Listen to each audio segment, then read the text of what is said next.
नमस्कार। ATN live में आपका स्वागत है और मैं कैलाश कश्यप एक नई खबर के साथ आपके सामने मौजूद हूं। और आज हम चर्चा करेंगे कोरोना का जो नया स्वरूप आया हुआ है ओमिक्रॉन का, उस पर चर्चा करेंगे। और उसको लेकर के पूरे देश में दहशत का माहौल है, लोग डरे हुए हैं।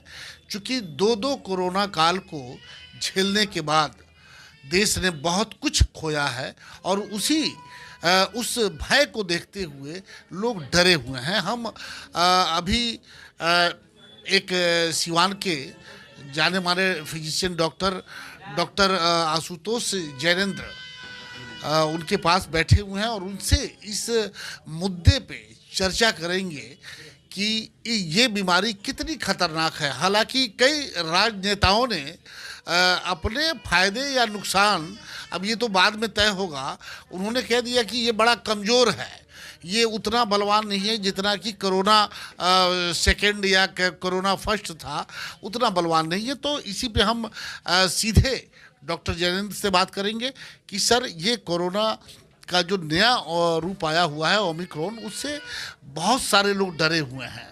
लोगों को लग रहा है कि एक बार फिर हम वो दिन देखने के लिए मजबूर हो जाएंगे जो नहीं देखना चाहिए। दो दो बहुत से लोगों ने अपने बहुत से करीबियों को खोया है। तो क्या लगता है कि ये कितना खतरनाक है? सबसे पहले मैं एटीएन के जितने भी अभी दर्शक देख रहे हैं उनको तहे दिल से अभिनंदन करता हूं। जो आप स्वास्थ्य जागरूकता के लिए जो आपका ये पहल है कि अवेयरनेस कार्यक्रम में कि लोगों को जागरूक किया जाए, काफ़ी अच्छा लगा। और सबसे पहले तो मैं बताना चाहूँगा आपके दर्शकों को आपके माध्यम से कि अभी जो पीरियड है, जो स्पीड, जो तीसरी लहर है, तीसरी तरंग है, ये काफ़ी कम्युनिटी स्प्रेड की तरफ चला गया है, यह फैल चुका है। अभी हम बता नहीं सकते हैं कि अभी 10 में कितने लोगों के पास है, जिसके पास डायग्नोसिस हो रहा है, जिसका जांच हो रहा है, उसको पता चल रहा है कि उसको कोरोना पॉजिटिव है। बहुत सारे ऐसे पेशेंट हैं जिसको डायग्नोसिस ही नहीं हुआ, ना पता नहीं चल रहा है, नहीं मामूली सर्दी खांसी है, इसलिए वो समझ नहीं। तो इसलिए जो अभी भारत का कल का आंकड़ा जो 1 लाख से ऊपर हो गया है, ये एक संभावित अनुमानित आंकड़ा है। अभी जहाँ वो आंकड़ा उस जगह का है जहाँ पे जांच हुई है, जहाँ पे जांच नहीं हुई है, सही आंकड़ा है वो अभी सामने नहीं है। हो सकता है 3 लाख भी हो, 2.5 लाख भी हो, इसलिए कि बहुत सारे जिसको जो जांच नहीं कराया है उसके अंदर भी हो सकता है, सिर्फ जो जहाँ जांच हुआ है उसका है।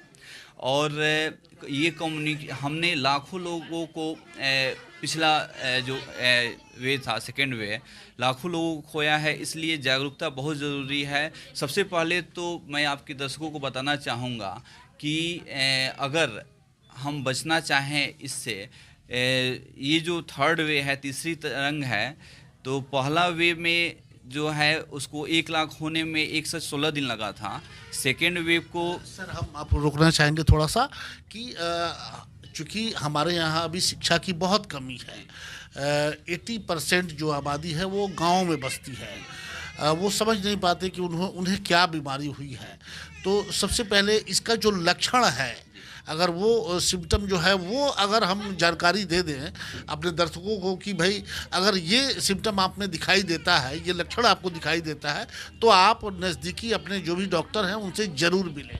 अगर आपको गले में खसखसाहट हो, नाक बंद हो रहा हो, मांसपेशियों में दर्द हो, बदन के पिछले हिस्से में, निचले हिस्से में दर्द हो, और साथ साथ आपको सांस लेने में दिक्कत हो, हल्का बुखार हो या तेज़ बुखार हो, यही बहुत ज़्यादा वीकनेस महसूस हो रहा, सर्दी खांसी, तो ये लक्षण जनरली सीजनल का भी हो सकता है, लेकिन उसमें एहतियात बरतना है। अगर आपको ये सब लक्षण दिखे तो अपने चिकित्सक से पहले तो आप एहतियात बरतें।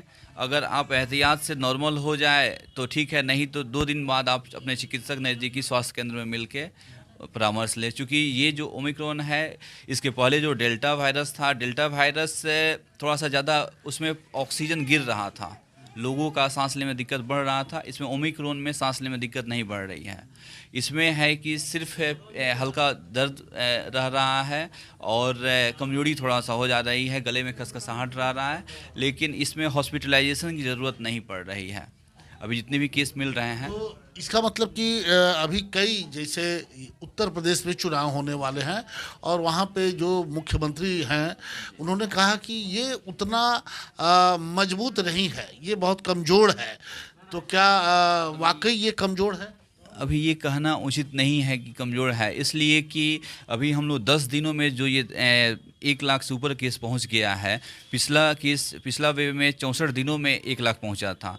तो अब इसका तो सिम्टोमेटिक अभी सिम्टम ऑक्सीजन गिरना कम केस ज़रूर मिल रहा है कि ऑक्सीजन अभी नहीं गिर रहा है, लेकिन इसका जो पीक पीरियड होगा कितना खतरनाक होगा ये कहा नहीं जा सकता। इसका कोई पता नहीं है। इसका कुछ पता नहीं है, इसलिए हम तो कहेंगे आपके दर्शकों को, ये आपके दर्शक चैनल के माध्यम से, कि इसमें 3 चीज़ आप एहतियात बरतें।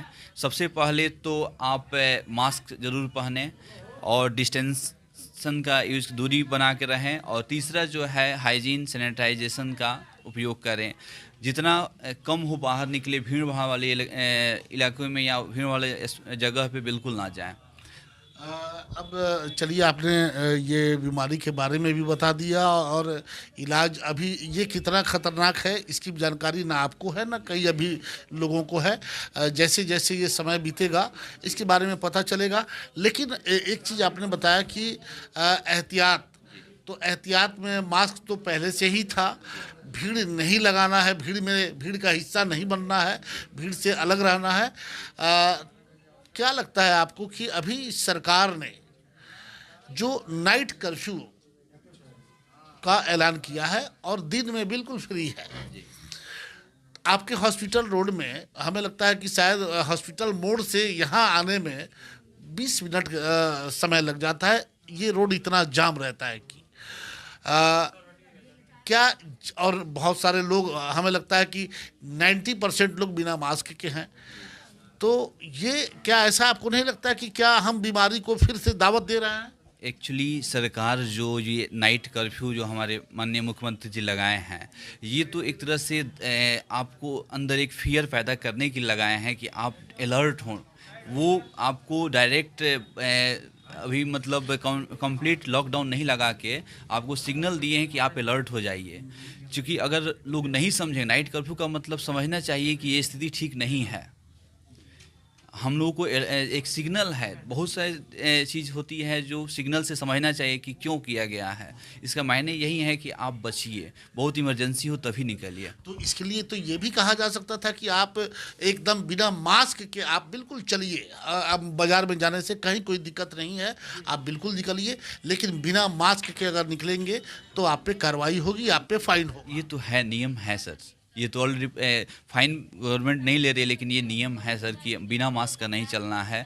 और इसको समझना है, चूँकि हम अभी कम्युनिटी स्प्रेड में है कि अभी फैलने वाला है बहुत। आपको सर नहीं लगता, आप चूँकि डॉक्टर हैं और फील्ड में बहुत कम ही जाते होंगे, यहीं पे बैठ के आपको मरीज को, आपको नहीं लगता है कि जिस तरीके से लगातार चुनाव हुए हैं, अभी पंचायत चुनाव ख़त्म हुआ है, कहीं ना कहीं इस बीमारी को दावत देने में वो भीड़ भी एक्चुअली हम डॉक्टर हैं इसलिए पॉलिटिकल थोड़ा सा ज़्यादा नहीं ज़्यादा एक्सप्लेन कर। हाँ देखिए क्या उस पर परहेज करना चाहिए। नहीं, परहेज करना चाहिए ना, गवर्नमेंट का चीज़ है, लेकिन हम लोग तो मना करते हैं, हर एक लोगों को बताते हैं कि जितना बस आप मना करते हैं, जी लेकिन जी नेताजी नहीं। तो नेता लोगों का एक्चुअली हमको नहीं ज़्यादा आइडिया है कि क्या है, तो जो चलिए, गाइडलाइन है ठीक है, भारत ठीक है। सरकार अब एक बार फिर से हम आपसे चाहेंगे कि हमारे जो दर्शक हैं, जो लोग हैं, उनको बताएं कि क्या क्या एहतियात करना होगा। सबसे पहले तो मास्क का उपयोग अवश्य करें। घर से बाहर निकलें तो 2 लेयर का मास्क पहने और डिस्टेंसन दूरी बना के रहें। और तीसरा हाइजीन सैनिटाइज हमेशा हाथ धोते रहें। और इसके अलावा अगर आप कुछ हर्बल चीज़ में विश्वास रखते हैं तो सरसों का तेल हुआ या घी हुआ, क्योंकि जो वायरस का, कोविड का, तीनों में से कोई भी किसी भी टाइप का अगर स्टेन जाएगा उसका रूट नोज और माउथ ही है। तो नजल म्यूकोसा मेम्ब्रेन को प्रोटेक्ट करने के लिए कोई भी तेल, घी या तेल को नाक के साफ उंगली से लेयर में लगाने से वो उसको ई नहीं करेगा, एब्जॉर्ब नहीं करेगा और वायरस का लोड कम जाएगा, नहीं जाएगा। और 1 चम्मच घी या तेल को कुला भी करना है और साथ साथ दिन में 1 बार स्टीम ज़रूर ले लेना है, क्योंकि अभी अगर ये आप रूटीन बना लीजिएगा तो हमको लग रहा है कि हम लोग इस फेस को भी निकल सकते हैं। और जवाइन हो गया और 1 चुटकी सेंधा नमक को चूसना है और काली मिर्च या लौंग को भी कभी कभी चूसना है। अब एक चीज़ बता दीजिए, अंतिम सवाल हमारा होगा कि बहुत सारे लोग जैसे हमारा हम मास्क लगा के बहुत ज़्यादा देर तक नहीं रह सकते हैं, हमें दिक्कत होने लगता है, तो उस परिस्थिति में ऐसे बहुत सारे लोग होंगे, हमें क्या करना चाहिए? थोड़ा सा वैसी जगह नहीं जाना चाहिए जहाँ की ज़्यादा भीड़ भाड़ वाली जगह है, लोगों से थोड़ा दूरी बना के रहना चाहिए। अकेले हैं तो मास्क लगाने की कोई ज़रूरत नहीं है। चलिए, आपने देखा कि डॉक्टर साहब से एक लंबी बातचीत हुई और जिस बीमारी को लेकर के अभी पूरा देश ही नहीं पूरा विश्व दहशत में है कि ये तीसरा जो लहर ओमिक्रॉन का जो आया हुआ है, ये कितना खतरनाक है ये अभी किसी को पता नहीं है। लेकिन एहतियात जो बरतने की बात हो रही है, वो सभी जितने लोगों से, जितने डॉक्टर से हम बात करते हैं, वो यही कहते हैं कि एहतियात अगर आप बिल्कुल मास्क वगैरह और दूरी, ये अपने सैनिटाइज वगैरह करना या फिर भीड़ का हिस्सा नहीं बनना, तो हमें लगता है कि आप भी अपने और अपने परिवार की सुरक्षा कर सकते हैं। लेकिन अगर आज जो हालात हमारे बने हैं और इसके पीछे कहीं ना कहीं जिस तरीके से, जिस गति से आज ये बीमारी बढ़ रहा है, वो बड़ा खतरनाक संकेत दे रहा है। और इस संकेत को समझने के लिए हमें लगता है कि शायद हमारे राजनेता, उन्हें समझने की पहले ज़रूरत है, क्योंकि वो आज भी अपने स्वार्थ के आगे वो कहीं भी समझौता करने के मूड में नहीं दिखाई देते हैं। वो आज भी, उनकी लाखों की रैली बदस्तूर जारी है, भले ही उसमें लोग चाहे वो मास्क लगा के आए ना आए, लेकिन अब हमें लगता है कि हम लगातार बार बार ये कहते हैं कि ये बीमारी अब कहीं जाने वाली नहीं है। इस बीमारी के साथ ही हमें जीना है और इस बीमारी के साथ ही हमें मरना है। तो इसके बस एहतियात के साथ हम लोग अपना जीवन को आगे ले चले और फिर इससे थोड़ी सी हम भी, हमारी शुभकामनाएं होगी कि भाई आप जो पिछले जिस तरह से हम लोगों ने, देश ने जो चीज़, जो बहुत सारे लोगों को खोया हो, कम से कम इस बार भगवान न करें कि वो दिन हमें देखना पड़े। लेकिन बस एक सबसे गुजारिश ज़रूर है कि आप भी मास्क के बिना कहीं बाहर ना निकलें। और अगर मास्क आपको दिक्कत करता है तो जैसे डॉक्टर साहब से हमने भी सवाल किया, ये हमें भी दिक्कत करता है, तो उन्होंने कहा कि आप भीड़ से अलग हो जाएं और फिर मास्क को हटा सकते हैं, ताज़ी हवा ले सकते हैं। और ये बीमारी अभी ऑक्सीजन लेवल जिस तरह से गिर रहा था, सेकेंड लेयर जब कोरोना काल आया हुआ था, उस समय ये बीमारी उस तरह से नहीं है, इसमें ऑक्सीजन लेवल गिर नहीं रहा है। तो ये सारे लक्षण जो डॉक्टर साहब ने चर्चा किया, इस पर आप ध्यान दें। और अगर कोई इस तरह का पेशेंट अगर मिलता है, 1-2 दिन अगर नहीं वो संभल पाता है, तो फिर अपने नज़दीकी डॉक्टर से जाकर परामर्श जरूर